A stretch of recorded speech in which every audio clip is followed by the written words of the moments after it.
திமுகன்ற ஒரு பெரிய கட்சி, ஒரு பெரிய சாம்ராஜ்யம் இருந்த போதே கட்ஸாக நான் இறங்குறேன் அப்படின்னு இறங்கி இந்த அளவுக்கு மனுஷன் வந்து ஒரு டெடிக்கேட்டடாக ஒர்க் பண்ணுவார் அப்படின்னா, ஒரு நாளில் 3 ஷிஃப்ட் ஒர்க் பண்ணுவார். அதாவது டே, ஆஃப்டர்நூன் ஷெடியூலு, நைட் ஷெடியூலெல்லாம் ஒர்க் பண்ணிவிட்டு ஒரு டைமில் வந்து 4 மணி நேரம் இருந்ததுன்னா அந்த 4 மணி நேரத்தில் தூங்குவார். திரும்ப அடுத்த நாளுக்கு வந்து திரும்ப ஸ்டார்ட் பண்ணுவார். இன்றைக்கும் நம்ம வந்து ஒரு சினி ஃபீல்டில் நீங்கள் ஒரு அசிஸ்டன்ட் டைரக்டராக நீங்கள் போய் ஒர்க் பண்ணிங்கன்னா 4 நிமிஷம் பாட்டு ஐட்டம் சாங் டான்ஸ் ஆடுறவங்களுக்கும் ஒரு அசிஸ்டன்ட் டைரக்டருக்கும் ஒரு ஈக்குவலான சாப்பாடு கிடைக்குமானா கிடைக்காது. எல்லாருக்கும் சமமாக சாப்பாடு போட்டு அவரும் அந்த சாப்பாடை வந்து சாப்பிடுவார். ரஜினி, கமல் மாதிரியான ஒரு லெஜண்ட் ஆக்டர்ஸ் இருந்த காலத்திலே அவருக்குன்னு ஒரு சாம்ராஜ்யத்தை கிரியேட் பண்ணார். அவர் வந்து கருப்பாக இருக்கார் அப்படிங்கிற ஒரு காரணத்துக்காகவே வந்து அவரை நிறைய பேர் வந்து ரிஜெக்ட் பண்ணாங்க. காலையில் 9 மணிக்கு மியாட் ஆஸ்பத்திரியிலேருந்து ஒரு அனௌன்ஸ்மெண்ட் வருது. 28 டிசம்பர் 2023 அரசியல் தலைவர், சினிமா நடிகர், நம்ம உலகத்தில் இருக்கிற எல்லா தமிழர்களுக்கும் ஒரு பிடித்த ஒரு தலைவர் இறந்து போகிறாரு. நுரையீரல் அழற்சி காரணமாகவும் இதயம் செயலிழப்பு காரணமாக வந்து இறந்து போகிறாரு அப்படிங்கிற ஒரு நியூஸ் வருது. நிச்சயமாக இது எல்லாருக்குமே ஒரு அதிர்ச்சி தான். தமிழ் சினிமா மட்டும் இல்லை, உலகத்தில் இருக்கிற எல்லா தமிழர்களுக்கும் இது ஒரு பெரிய ஒரு அதிர்ச்சியான ஒரு நியூஸ் தான். வந்து இறந்து போகிறாரு அப்படிங்கிற ஒரு நியூஸ் வருது. நிச்சயமாக இது எல்லாருக்குமே ஒரு அதிர்ச்சி தான். தமிழ் சினிமா மட்டும் இல்லை, உலகத்தில் இருக்கிற எல்லா தமிழர்களுக்கும் இது ஒரு பெரிய ஒரு அதிர்ச்சியான ஒரு நியூஸ் தான். ஸோ அவரை பற்றி இந்த வீடியோ எதுக்கு அப்படின்னா, எனக்கு பர்சனலாக அவரை பற்றி, அவர்கிட்ட எனக்கு ரொம்ப பிடிச்ச விஷயம், அவரை பற்றி நிறைய நல்ல விஷயங்கள். நிச்சயமாக அவரை பற்றி வந்து சொல்லணும் அப்படின்னா ஒரு குறை அப்படின்னு பெருசாக வந்து சொல்ல முடியாது. அவரை பற்றி சொல்லணும் அப்படின்னா எல்லாமே நிறை தான். ஸோ அது மாதிரியான ஒரு விஷயங்களை உங்ககிட்ட வந்து நான் ஷேர் பண்ணணுன்றதுக்காக இந்த வீடியோ. ஸோ தொடர்ந்து இந்த வீடியோவை பாருங்கள். வாங்க வீடியோக்குள்ளே போகலாம். இன்றைக்கி நேற்று இல்லை, ஒரு 6 மாதமாகவே வந்து பார்த்தோம் அப்படின்னா அவர் உடல் ரீதியாக வந்து ரொம்ப கஷ்டப்பட்டுட்டு தான் இருந்தார். ஒரு 7-8 வருஷமாகவே தொடர்ந்து அவர் ஒரு குரோனிக் டிசீஸ் என்று சொல்லக்கூடிய ஒரு நீண்ட நாள் ஒரு நோய்கள் அண்டு மல்டிபிள் டேமேஜஸ் வந்து மல்டிபிள் ஆர்கன்ஸ் வந்து அவருக்கு டேமேஜாக இருந்தது. கொரோனா டைமில் கூட வந்து ஒரு பெரிய அளவில் அவர் பாதிக்கப்பட்டிருந்தாலும் அதிலிருந்துலாம் மீண்டு வந்தார். அவர் தொடர்ந்து வந்து பார்த்தோம் அப்படின்னா நம்ம ஒரு 7-8 வருஷமாகவே பாலிடிக்ஸில் ஒரு ஆக்டிவே இல்லாமல் தான் இருந்திருந்தார். ஸோ அவருடைய ஹெல்த் அப்படிங்கிறது ஒரு 7-8 வருஷமாகவே ரொம்ப ஒரு டேமேஜாக ஒரு சஃபராக தான் இருந்திருக்காரு. நிறைய ட்ரீட்மெண்ட்ஸ் எல்லாம் கூட பண்ணாங்க. அமெரிக்கா அவரை கூட்டிகிட்டு போனாங்க. நிறைய ட்ரீட்மெண்ட்ஸ் வந்து தொடர்ந்து பண்ணாலும் எப்படியாவது அவர் வந்து ஒரு கம்பேக் கொடுக்கணும், அட்லீஸ்ட் ஒரு அரசியல் மேடையில் வந்து அவருடைய அந்த கம்பீர குரலை கேட்கலனாலும் அவர் பழையபடி வந்து அவர் நல்லபடியாக வரணுங்கிறது தான் அவருடைய தொண்டர்களுடைய பிரார்த்தனையாகவும் நம்ம ஒட்டுமொத்த தமிழர்களுடைய ஒரு வேண்டுதலாகவும் இருந்தது, அவரை பழையபடி பார்க்கணுன்னு. ஆனால் இன்றைக்கி அது எல்லாமே வந்து பொய்த்து போச்சு அப்படின்னு தான் சொல்லணும். டெத் அப்படிங்கிற ஒரு விஷயம், டெத்துக்கு வந்து நல்லவங்க, கெட்டவங்க, பணக்காரங்க இதெல்லாம் வந்து யாருக்குமே தெரியாது. ஏழைன்னு டெத் அப்படிங்கிறது எல்லாருக்குமே வந்து ஒரு சமமான விஷயம். பிறப்புன்றது எப்படி சமமான விஷயம், பிறப்பை கூட சில பேர் சொல்லுவாங்க, பிறப்பால் வந்து நீ உயர்ந்தவன், நீ தாழ்ந்தவன் அப்படின்னு. ஆனால் டெத் அப்படி கிடையாது. டெத் அப்படிங்கிற ஒரு விஷயம், இறப்புங்கிறது எல்லாருக்குமே ஒரு சமமான விஷயம்தான். அந்த ஒரு டெத்தை ஃபேஸ் பண்ணுற ஒரு நாளாக தான் இன்றைக்கி விஜயகாந்த் அவர்கள் ஃபேஸ் பண்ணியிருக்கிறாரு. டெத் அப்படிங்கிற ஒரு விஷயத்துலேருந்து யாருமே தப்ப முடியாது. ஏன்னா இறப்பு அப்படிங்கிற ஒரு விஷயத்துக்கு ஏழை, பணக்காரன், பெரியவங்க, சின்னவங்க இதெல்லாம் எதுவுமே கிடையாது. டெத் அப்படிங்கிறது எல்லாருக்குமே வந்து ஒரு சமமான விஷயம்தான். இங்கே எப்படி பிறப்பு அப்படிங்கிற ஒரு விஷயம் வந்து சமமோ எல்லாருக்கும், இறப்பு அப்படின்னு வந்து ஒரு விஷயங்கிறது ஒரு சமம் தான். பிறப்பு கூட நிறைய பேர் சொல்லுவாங்க, பிறப்பால் நீ உயர்ந்தவன், தாழ்ந்தவன் அப்படின்னு. ஆனால் டெத் அப்படி கிடையாது. டெத் அப்படிங்கிறது எல்லாருக்குமே வந்து ஒரு சமமான ஒரு விஷயம் தான். ஸோ அந்த ஒரு விஷயம் இன்றைக்கி டிசம்பர் 28, 2023 அப்படிங்கிற ஒரு நாளில் விஜயகாந்த் அவர்கள் அவருடைய அந்த இறப்பு அப்படிங்கிறத ஃபேஸ் பண்ணியிருக்கிறாரு. நிச்சயமாக அவருடைய இழப்பு அப்படிங்கிறது ஒரு பெரிய ஒரு பேரிழப்பு அப்படின்னே சொல்லலாம். ஏன்னா அந்த மனுஷங்கிட்ட வந்து நான் சொல்லணும் அப்படின்னா அவர்கிட்ட வந்து குறையே கிடையாது. குறை அப்படிங்கிறது நான் சொல்லணும்னா ஒன்றே தான் சொல்லுவேன். அவர் வந்து அவருடைய ஹெல்த் அப்படிங்கிறத, ஒரு ஃபிட்னஸ் அப்படிங்கிற ஒரு விஷயத்தை ரொம்ப காலமாக அவர் கொஞ்சம் இன்னும் கான்சன்ட்ரேட் பண்ணியிருந்தாருன்னா நல்லா இருந்திருக்கும். ஓகே, சினிமாவில் ரொம்ப கஷ்டப்பட்டார், அரசியலும் தொடர்ந்து வந்து உழைச்சிக்கிட்டே இருந்தார். அவருக்கு வந்து நிறைய தைராய்டுலேருந்து நிறைய பிரச்சனைகள் வந்து இருந்தாலும் அவர் சரி ஒரு கட்டத்தில் அரசியல் கூட எதுவுமே வேணாம், நம்ம ஹெல்த்தை மட்டும் அவர் வந்து கான்சன்ட்ரேட் பண்ணியிருந்தாருன்னா இன்றைக்கி நல்லா இருந்திருப்பாரோ. அது ஒன்று தான் அவர்கிட்ட வந்து குறையாக இருக்கே தவிர மீது எல்லாமே அவர்கிட்ட வந்து ஒரு நிறை தான்.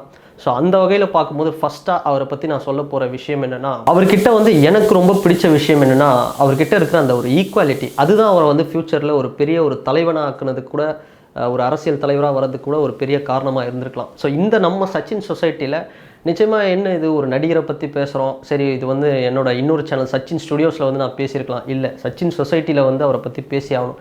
நான் அவர் காமிச்ச அந்த ஈக்குவாலிட்டி அப்படிங்கிற ஒரு விஷயம் எப்படின்னா, இன்றைக்கும் நம்ம வந்து ஒரு சினி ஃபீல்டில் நீங்கள் ஒரு அசிஸ்டன்ட் டைரக்டராக நீங்கள் போய் ஒர்க் பண்ணிங்கன்னா உங்களுக்கும் அந்த படத்தில் ஐட்டம் சாங்குக்கு ஒரு 4 நிமிஷம் பாட்டு, அதாவது ஒரு அசிஸ்டன்ட் டைரக்டர்ன்றவங்க 1 வருஷம் 2 வருஷம் ஒரு படம் ஃபுல்லாக ஒர்க் பண்ணுவாங்க. ஆனால் அந்த படத்தில் ஒரு 4 நிமிஷம் பாட்டு ஐட்டம் சாங் டான்ஸ் ஆடுறவங்களுக்கும் ஒரு அசிஸ்டன்ட் டைரக்டருக்கும் ஒரு ஈக்குவலான சாப்பாடு கிடைக்குமானா கிடைக்காது. கிடைக்கும். எப்போ கிடைக்குன்னா, ஒரு ஃபுட்டு ஒரு ப்ரொடக்ஷனில் நடக்குதுன்னு போது எல்லாருக்கும் அந்த டைமில் கிடைக்கும்.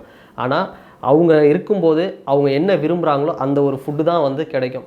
அதே மாதிரி அங்கே ஒரு ஆடிஷன் நடக்குதுன்னா அங்கே வர வந்து பெண்கள் ஒரு அவங்களுக்கு கிடைக்கிற ஒரு சாப்பாடும், அவங்கள வந்து ட்ரீட் பண்ணுற ஒரு விதமும், டைரக்டர்ஸும் சரி இல்லை ஒரு ப்ரொடியூசர்ஸும் அவங்கள ட்ரீட் பண்ணுற விதமும், ஒரு படத்துக்கு வந்து ரொம்ப டே அண்ட் நைட் ஒர்க் பண்ணுற ஒரு அசிஸ்டன்ட் டைரக்டருக்கும் ஒரு ஈக்குவலான ஒரு சாப்பாடு, ஒரு ஈக்குவலான சலுகைகள் கிடைக்குமானா கிடைக்காது.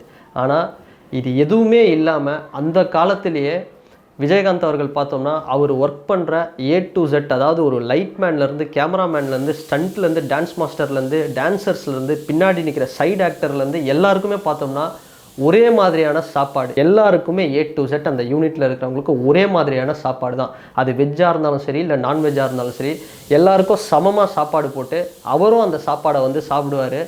அதுதான் வந்து அவர்கிட்ட இருக்கிற ஒரு எப்படி சொல்கிறது, ஒரு லீடருக்கான ஒரு நல்ல தகுதி அப்படின்னே சொல்லலாம். ஸோ அந்தளவுக்கு வந்து ஈக்குவாலிட்டி அப்படிங்கிற ஒரு விஷயத்தை அவர் வாழ்நாள் முழுக்க வந்து கடைப்பிடிச்சிட்டு இருந்தார். சினிமாலையும் பார்த்தோம் அப்படின்னா ரொம்ப கஷ்டப்பட்டு தான் அவர் வந்து ஃபீல்டுக்குள்ளே வந்திருக்கிறாரு. எந்த ஒரு பேக்ரவுண்டும் இல்லாமல் ரொம்ப கஷ்டப்பட்டு தான் வந்தார். அதே மாதிரி ரஜினி, கமல் மாதிரியான ஒரு லெஜண்ட் ஆக்டர்ஸ் இருந்த காலத்திலே அவருக்குன்னு ஒரு சாம்ராஜ்யத்தை கிரியேட் பண்ணார். அவர் வந்து கருப்பாக இருக்கார் அப்படிங்கிற ஒரு காரணத்துக்காகவே வந்து அவரை நிறைய பேர் வந்து ரிஜெக்ட் பண்ணாங்க. ஆல்ரெடி ரஜினிகாந்த் மாதிரி ஒருத்தர் இருக்கார், நீ வந்து என்ன பண்ண போகிற பெருசா அப்படிலாம் வந்து அவரை விமர்சனம் பண்ணாங்க. அவர் கூட நடிக்க மாட்டேன் அப்படின்னு நிறைய ஹீரோயின்ஸ் எல்லாம் கூட சொன்னாங்க அவர் வந்து கருப்பாக இருக்கிறாரு அப்படின்னு. ஆனால் இதை எல்லாத்தையுமே உடச்சி அவருக்குன்னு ஒரு ஃபேன் பேஸ் உருவாக்கி விஜயகாந்த் அப்படிங்கிற ஒரு பேரை வந்து கிரியேட் பண்ணார். ஃபேன் பேஸ்னால் அது சாதாரண கூட்டம் இல்லை. எப்படி வந்து தோனிக்கு கிரிக்கெட்டில் ஒரு ரசிகர் இருக்காங்களோ இல்லை விஜய் அஜித் அவர்களுக்கு எப்படி ரசிகர்கள் இருக்காங்க, அது மாதிரியான ஒரு வெறி பிடிச்ச ஒரு ஃபாலோவர்ஸ் இருந்தாங்க. அந்த ஃபாலோவர்ஸ் வந்து அவர் பண்ணுற நல்லதெல்லாம் பார்த்து அதுக்கப்புறம் அரசியல்லையும் வந்து தொண்டர்களாகவும் இருந்தாங்க. ஸோ இதெல்லாம் பார்த்தோம்னா அவர்கிட்ட இருக்கிற ஒரு கட்ஸ் அப்படின்னு தான் சொல்லணும். எந்த அளவுக்கு மனுஷன் வந்து ஒரு டெடிக்கேட்டடாக ஒர்க் பண்ணுவார் அப்படின்னா, ஒரு நாளில் 3 ஷிஃப்ட் ஒர்க் பண்ணுவார். அதாவது டே, ஆஃப்டர்நூன் ஷெடியூலு, நைட் ஷெடியூலெல்லாம் ஒர்க் பண்ணிவிட்டு ஒரு டைமில் வந்து 4 மணி நேரம் இருந்ததுன்னா அந்த 4 மணி நேரத்தில் தூங்குவார். திரும்ப அடுத்த நாளுக்கு வந்து திரும்ப ஸ்டார்ட் பண்ணுவார். அந்த அளவுக்கு வந்து அவருடைய ஒர்க் அப்படிங்கிறது டெடிக்கேட்டடாக பண்ணுவார். ஸ்டண்ட்டில் கூட பார்த்தோம் அப்படின்னா அவரே எல்லா ஸ்டண்ட்டும் பண்ணுவார். அந்த அளவுக்கு வந்து ஒரு கட்ஸாக வந்து எல்லாமே இறங்கி போல்டாக வந்து பண்ணக்கூடிய ஒரு ஆக்டர் அப்படின்னு தான் சொல்லணும். ஸோ அந்தளவுக்கு அவருடைய பர்ஃபார்மன்ஸ் வந்து இருக்கும். அதுக்கப்புறம் பார்த்தோம் அப்படின்னா அவர் வந்து ஒரு கருப்பு எம்ஜிஆர் அப்படின்னு பேர் எடுத்தார், புரட்சி கலைஞர் அப்படின்னு பேர் எடுத்தார். இதுக்கு காரணம் வந்து ஏதோ வந்து நடிக்கிறாரு, ஒரு மாஸ் ஹீரோ ஆகிட்டார் அப்படின்னு மட்டும் நம்ம சொல்ல முடியாது. எம்ஜிஆர் கிட்டே இருந்த ஒரு குவாலிட்டி அவர்கிட்ட இருந்தது. ஏன்னா எம்ஜிஆர் அவர்கள் பார்த்தோம்னா அவரும் எந்த ஒரு பேக்ரவுண்டும் இல்லாமல் வாழ்க்கையில் நிறைய பசி இது மாதிரியான விஷயங்களெல்லாம் ஃபேஸ் பண்ணி ஒரு பெரிய பொசிஷனுக்கு வந்தார். எம்ஜிஆர் அவர்கள் ஹீரோ ஆனதுக்கு அப்புறம் அவர் வந்து ஒரு சாதாரண ஆர்டிஸ்ட்டாக இருக்கும்போது அவருக்கு சரியாக பேமெண்ட்டெல்லாம் கூட வராது, சரியாக சாப்பாடு கிடைக்காது. ஆனால் அவர் ஒரு பெரிய ஹீரோ ஆனதுக்கப்புறம் எம்ஜிஆர் அவர்கள் எல்லாருமே அவரும் பார்த்தோம்னா அந்த யூனிட்டில் இருக்கிற எல்லாருக்குமே சின்னவங்கலேருந்து பெரியவங்க வரைக்கும் உங்களுக்கு கரெக்டான பேமெண்ட் வந்துருச்சா, பேமெண்ட்டு வரலைன்னா அந்த பேமெண்ட்டை போட்டதுக்கப்புறம் தான் வந்து ஷூட்டிங் ஸ்டார்ட் பண்ணுவாங்க, படப்பிடிப்பை வந்து தொடருவாங்க. இது மாதிரியான விஷயங்கள்லாம் இருக்கும். அதே மாதிரி எம்ஜிஆர் அவர்கள் எல்லாருக்கும் சரியான பேமெண்ட் போகணும், சரியான சாப்பாடு போகணும், எல்லாரையும் வந்து ஈக்குவலாக ட்ரீட் பண்ணணும் அப்படிங்கிற ஒரு விஷயத்தை கடைப்பிடிச்சார். அந்த சேம் குணம் அப்படிங்கிறது பார்த்தோம்னா விஜயகாந்த் அவர்கள்கிட்டே இருக்கும். அவரும் அப்படி தான், எல்லாருக்கும் வந்து சரியான ஒரு சாப்பாடு வந்து யூனிட்டில் கிடைக்கணும். ஸோ இந்த ஒரு சில விஷயங்கள் தான் வந்து பார்த்தோம்னா எப்படி விஜயகாந்த் அவர்களை எப்படி எம்ஜிஆர் வந்து ஒரு பெரிய அரசியல் தலைவராக வந்து வந்தாரோ அது மாதிரியான வர வச்சதுக்கான ஒரு காரணம் எம்ஜிஆர் கிட்ட இருந்த குணங்கள் விஜயகாந்த் அவர்கள்கிட்ட இருந்தது தான் ஒரு பெரிய ப்ளஸ் அப்படின்னு சொல்லலாம். ஒரு பெரிய ஹீரோ ஆனதுக்கப்புறமா ஒரு சரி ஓகே இது நமக்கு தான் ஒரு பெரிய ஃபாலோவர்ஸ் வந்துட்டாங்க ஏதோ ஒன்று பண்ணலாம் அப்படின்னு வந்து இல்லாமல் தான் வந்து தன்னை வாழ வைத்த ஒரு துறை சினிமா துறையை நாம் வந்து வாழ வைக்கணும், அந்த துறைக்கு ஏதாவது பண்ணணும் அப்படிங்கிறதுக்காக நிறைய வந்து நடிகர் சங்க தலைவர் ஆனதுக்கப்புறம் துபாய், சிங்கப்பூர், மலேசியா இது மாதிரி இடங்களில் வந்து கலை நிகழ்ச்சிகள் நடத்துறது, அது மூலயமா வர காசை வந்து பார்த்தோம்னா சினிமாவில் வந்து ஒரு ஹீரோவாக இருக்கும்போதே எல்லாருக்கும் வந்து அவர் எதிர்பார்த்து எதையும் பண்ண மாட்டார். ஆனால் ஒரு நடிகர் சங்க தலைவராக ஆனதுக்கப்புறமும் அவர் என்ன பண்ணாருன்னா அதிலிருந்து வர சில அந்த கலை நிகழ்ச்சிகள் நடத்தி வர காசை எடுத்து அங்கே இருக்கிற அந்த கலைஞர்கள் யாரெல்லாம் வந்து வேலை இல்லாமல் இருக்காங்க, கஷ்டப்படுறாங்க, அவங்களுக்குலாம் அந்த வந்து ஷேரை பிரித்து கொடுத்து நிறைய விஷயங்கள் தன்னை வாழ வைத்த அந்த துறையையும் அங்கே இருக்கிற அந்த சக கலைஞர்களையும் வந்து பார்த்தோம்னா நல்ல ஒரு லெவலுக்கு வந்து கொண்டு போனது அது ஒரு பெரிய விஷயம். அவரை வந்து ஒரு இன்ஸ்பிரேஷனாக வச்சு இன்றைக்கி விஷால் அவர்களும் பார்த்தோம் அப்படின்னா, நடிகர் விஷால் ஒரு நடிகர் சங்க தலைவர் ஆனதுக்கப்புறம் என்ன பண்ணுறாருன்னா, அவருடைய ஷூட்டிங் ஸ்பாட்டாக இருக்கட்டும், இல்லை ஏதாவது ஒரு கலை நிகழ்ச்சியாக இருக்கட்டும், எது நடந்தாலுமே A to Z எல்லாருக்கும் சமப்பந்தி விருந்து வந்து போட்டார். ஸோ இப்போ ரீசெண்டாக பார்த்தோம்னா கூட விஷால் அவர்களும் ஹரி அவர்களும் ஒரு படம் பண்ணிட்டுருக்காங்க. அங்கே கூட பார்த்தோம்னா எல்லாருக்கும் சமப்பந்தி விருந்து தான். லைட்மேன்லேருந்து எல்லாருக்குமே வந்து ஈக்குவலான ஒரு சாப்பாடு தான். அது அவரும் வந்து சாப்பிடுவார். நிறைய பேர் வந்து கலாய்ப்பாங்க, விஷால் வந்து சீன் போடுறாரு, சாப்பிட்றதுக்கு ஒரு இடத்துல உட்கார வச்சு அவர் வந்து இப்படி பண்ணுறாரு, சிலுவை போடுறாரு, சாமி கும்பிட்றாரு, இதெல்லாம் வந்து வேணும்னே பண்ணுறாரு. ஆனால் சாப்பாடு விஷயத்தில் மட்டும் ஒருத்தர் நல்லது பண்ணுறாங்கன்னா அவங்க என்ன வேணால் அதை மட்டும் நம்ம தடுக்கவே கூடாது. ஏன்னா தானத்திலே சிறந்த தானத்தில் அதுவும் ஒன்று. ஸோ அந்த மாதிரி விஷால் அவர்களும் நடிகர் சங்க தலைவர் ஆனதுக்கப்புறம் இன்றைக்கி வந்து ஒரு பெரிய லெவலில் வந்து இது மாதிரியான நல்ல விஷயங்கள்லாம் பண்ணுறாருன்னா அதுக்கு விதை போட்டவர் புரட்சி கலைஞர் விஜயகாந்த் அவர்களும் ஒன்று. அவரை ஒரு இன்ஸ்பிரேஷனாக வச்சு தான் இன்றைக்கி வந்து நிறைய விஷயங்கள் சினிமா இந்த நடிகர் சங்கத்தில் நிறைய விஷயங்கள் வந்து நடந்துகிட்ருக்கு. அந்த அளவுக்கு போல்டாக நிறைய விஷயங்களை வந்து சக்ஸஸாக பண்ணியிருக்காரு விஜயகாந்த் அவர்கள் அப்படின்னு தான் வந்து நம்ம சொல்லணும். ஸோ நடிகராக இருந்த காலத்திலே பார்த்தோம்னா நிறைய ரசிகர் மன்றங்கள், அந்த ரசிகர் மன்றங்களை நற்பணி இயக்கமாக வச்சு அது மூலயமா ஏழை மக்களுக்கு வந்து எந்த ஒரு எதிர்பார்ப்பும் இல்லாமல் ஒரு உதவி பண்ணுறது அப்படிங்கிறது தொடர்ந்து பண்ணிகிட்டே இருந்தார் விஜயகாந்த் அவர்கள். அதுக்கப்புறம் பார்த்தோம்னா அவர் அரசியலுக்குள்ளே வராரு. வந்ததுக்கப்புறம் பார்த்தோம்னா இன்றைக்கி நம்ம சொல்கிறோம்ல, அதாவது ரஜினிகாந்த் அவர்கள் வந்து ஒரு பேட்டியில் சொல்கிறாரு என்னென்னா, இதுக்கு முன்னாடி சில முதலைகள்லாம் இருந்தாங்க, ஆனால் இப்போ அந்த முதலைகள்லாம் இல்லை ஒரு குளத்தில், அதனால் நான் இறங்குறேன் அப்படின்னு சொல்கிறாங்க. ஏன்னா ஜெயலலிதா அவர்களும் கலைஞர் அவர்களும் இருந்த காலத்தில் கமல்ஹாசன் அவர்களும் வரலை அரசியலுக்கு, விஜய் அவர்களும் வந்து வரேன்னு சொல்லலை, ரஜினிகாந்த் அவர்களும் வந்து வரேன் அப்படின்னு சொல்லலை. இது மாதிரி நடிகர்கள் வந்து யாரும் பெரிய அளவுக்கு வரல. ஆனால் கலைஞர் அவர்களும் ஜெயலலிதா அவர்களும் அதிமுக திமுகன்ற ஒரு பெரிய கட்சி, ஒரு பெரிய சாம்ராஜ்யம் இருந்த போதே கட்ஸாக நான் இறங்குறேன் அப்படின்னு இறங்கி ஒரு எலெக்ஷனில் அந்த ஏடிஎம்கே டிஎம்கேக்கு அடுத்தபடியாக மூணாவதாக நான் தான் அப்படிங்கிற அளவுக்கு வந்து ஒரு பெரிய ஒரு மாசம் வந்து காமிச்சவர் விஜயகாந்த் அவர்கள். ஏன்னா கேப்டனோட கட்ஸ் வந்து எந்த அளவுக்கு அப்படின்னா பார்த்துக்கலாம், எதுவாக இருந்தாலும் அவருக்கே தெரியும் நம்ம இவ்வளோ பெரிய ஒரு லெஜண்ட்ஸ் இருக்கிற இடத்துல நம்ம வந்து வர முடியுமா, ஆனால் நம்ம இறங்கி பார்ப்போம், நம்ம சாதாரண ஆளையில் நம்ம மக்களுக்கு நல்லது தானே பண்ணுறோம், இறங்கி பார்ப்போன்னு ஒரு எலெக்ஷனில் வந்து ஒரு ஆட்சியை தீர்மானிக்கிற அளவுக்கு வந்து ஒரு கூட்டணி வச்சு ஒரு பெரிய அளவில் வந்து ஒரு சக்ஸஸை வந்து காமிச்சவர் கேப்டன் அவர்கள்.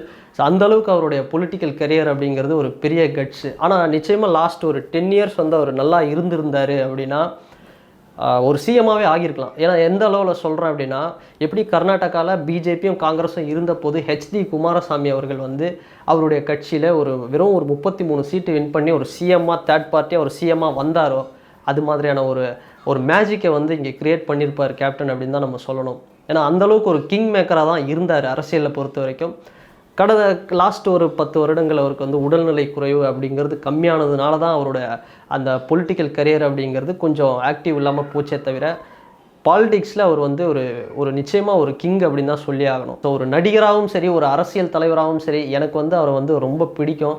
என்னென்னா லாஸ்ட்டாக இந்த ஒரு 10 இயர்ஸில் நான் ரொம்ப அவர் நினச்சி ஃபீல் பண்ண விஷயம் என்னென்னா, நானும் நிறைய தியேட்டர்ஸ் போகிறேன், யாரையோ ரசிக்கிறோம், சஞ்சய் தத் அவர்களை ரசிக்கிறோம், பாலகிருஷ்ண அவர்களுடைய படத்தை போய் ஃபஸ்ட் டே பார்க்குறோம், எல்லா நடிகரும் வந்து இங்கேருந்து வெவ்வேறு மொழிகளிலிருந்து வந்து கேமியோ பண்ணுறாங்க, என்னென்னவோ பண்ணுறாங்க. ஆனால் விஜயகாந்த் அவர்கள் பார்த்தோம் அப்படின்னா, அந்த மனுஷன் கொஞ்சம் ஹெல்த்து நல்லா இருந்திருந்தா ஏதோ ஒரு சில படங்கள்லாம் வந்து பண்ணியிருப்பார்ல, ஒரு கெஸ்ட் ரோலாவது, ஒரு அண்ணன் ரோலாவது, ஏதோ ஒரு ரோல் பண்ணியிருப்பார்ல.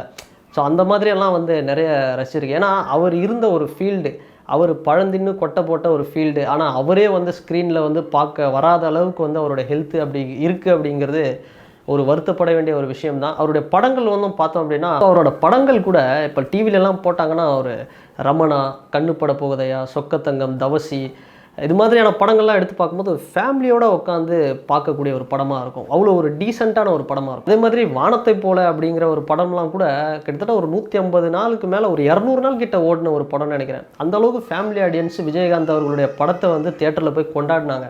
அந்தளவுக்கு அவருடைய படங்கள் வந்து அவ்வளோ நல்லா இருக்கும். அறம் சார்ந்த விஷயங்கள் அவர் படத்தில் வந்து நிறைய இருக்கும். அந்த ஃபேமிலி வேல்யூஸ், இது மாதிரியான படங்கள், இது மாதிரியான ஒரு கதைகள்லாம் அந்தளவுக்கு நல்ல படங்கள் பண்ணார்.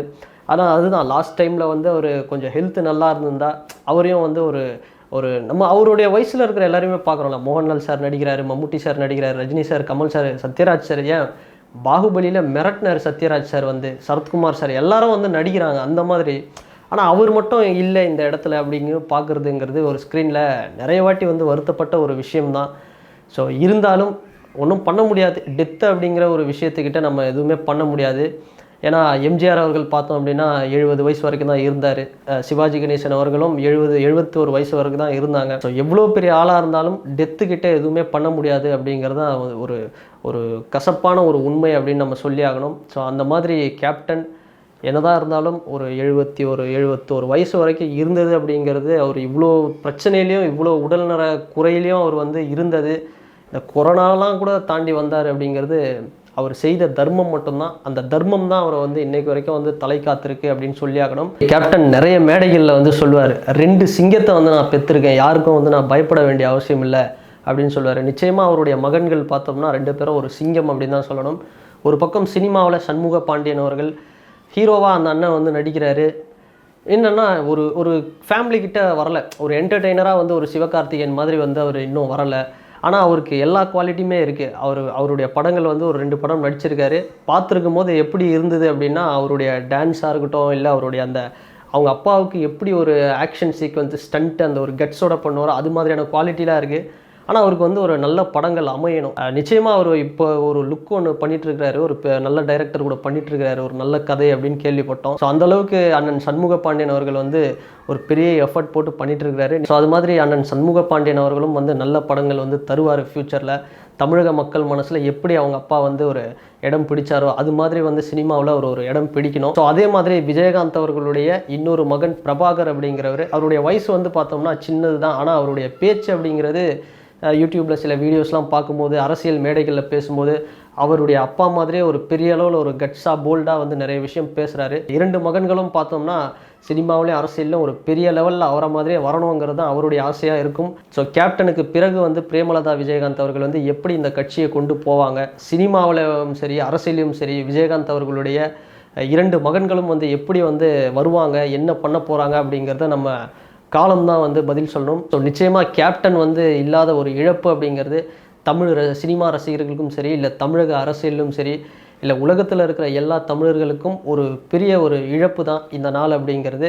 ஸோ நிச்சயமாக கேப்டன் ஒரு உடலாக உயிராக இல்லை அப்படின்னாலும் நம்ம மனசில் வந்து என்றைக்குமே இருப்பார். அப்படி தான் வந்து ஒரு எடுத்துக்காட்டாக வாழ்ந்துருக்கிறாரு அப்படின்னு தான் சொல்லணும். ஸோ ரெஸ்ட் இன் பீஸ் தவிர வேறு எந்த ஒரு வார்த்தையுமே இந்த இடத்துல வந்து சொல்ல முடியலை. அது மாதிரி கேப்டன் கிட்ட உங்களுக்கு பிடிச்ச விஷயங்கள், அவரை பற்றின உங்களுடைய கருத்து ஒப்பீனியன் என்ன அப்படிங்கிறத இந்த கமெண்ட் செக்ஷனில் போடுங்க.